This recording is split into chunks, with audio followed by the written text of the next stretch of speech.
be our 50-year reunion. And like many of you, it kind of snuck up on me and surprised me. But it didn't surprise me as much as when I got a phone call from Rexine Real asking me to kick the night off with a few opening words. Our classmate president, John Watson, should be here.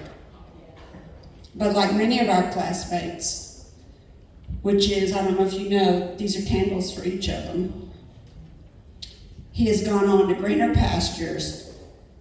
Rest in peace, John. When Rexine Real asked me to fill John's shoes, I thought, how can I do that? John was a Charger, a great athlete, and an early high school football star.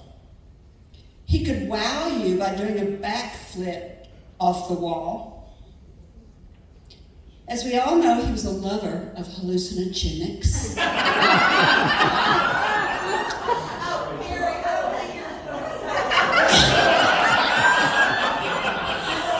This is a 6-minute speech, but it could get longer. An accomplished photographer with an artist's sensibility. And because of his natural athleticism, he had a great golf game. And somebody brought a memento for him today. Diana, would you stand up and show everybody the purse that John Watson bought you? Where is it? Hold it up high. Oh yeah, it's the purse, Diana. It's a flight purse.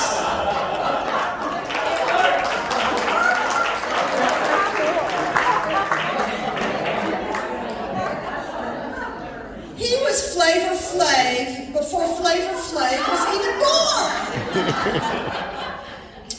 In fact, many of you will remember our 30-year reunion where John slid in across the dance floor on his knees, almost up under my breast, which is why I wore pants tonight. He had just come from the golf course. He was dirty, sweaty, and I think he was tripping on LSD. Craig O'Neill was our MC, if you remember that year, and when I told Craig, that's our class president, he gasped, spread out his arms grandly, gestured towards John and said, 1972 Northeast High School class president.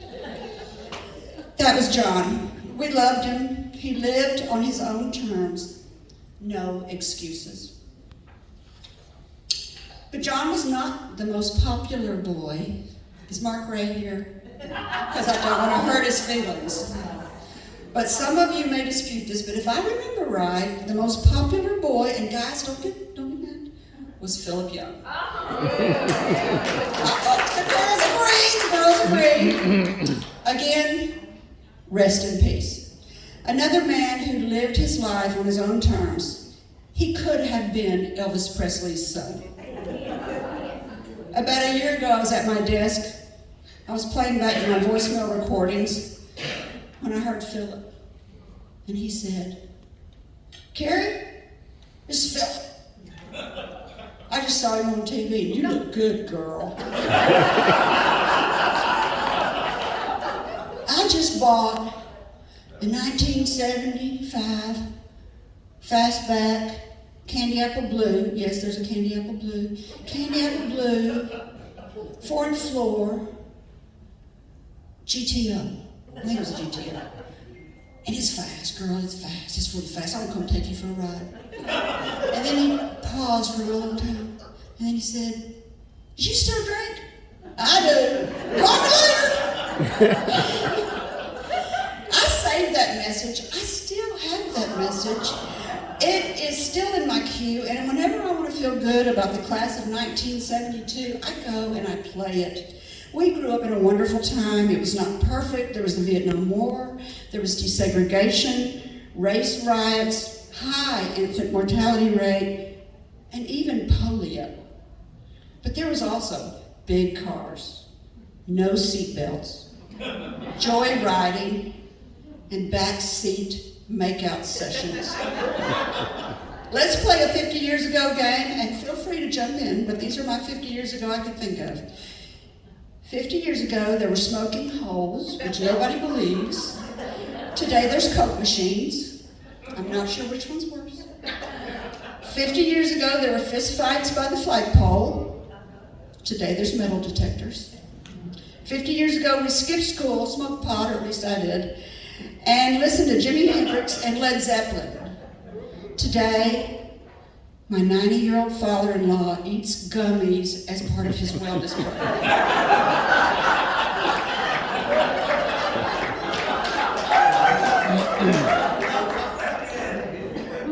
Amen. 50 years ago, the pill was new. Free love was just that. And burn the bra was our motto.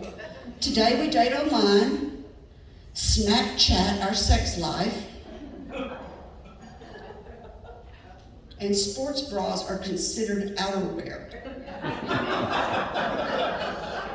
50 years ago, we rolled our hair on frozen orange juice cans. Today we have hot rollers.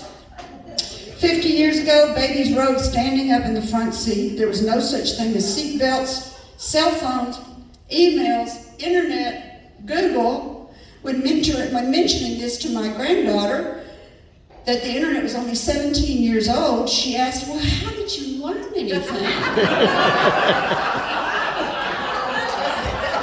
And that's when I told her we went to the library. She was speechless.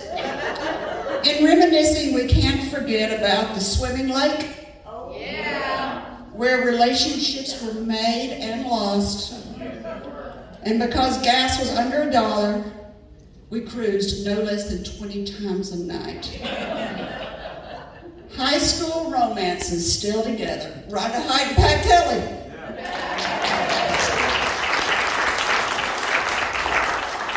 Beth Cordy and Larry Clark, are they here? Anybody I'm missing?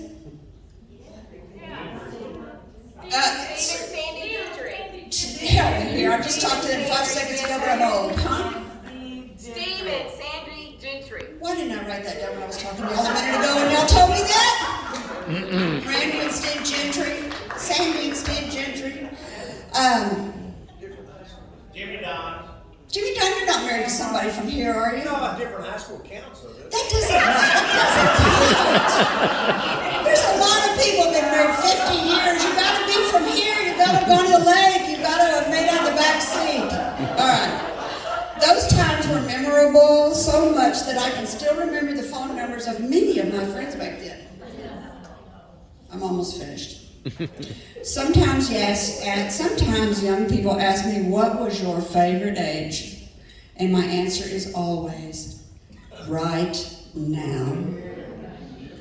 Yes, high school was memorable, forever etched in our memory banks. But now, well, it's precious.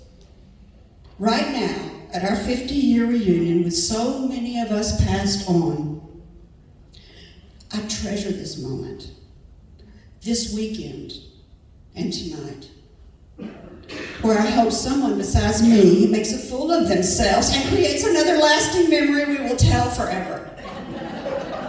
Although I will be there with you. Tonight, we're too old to judge, getting almost too old to have fun.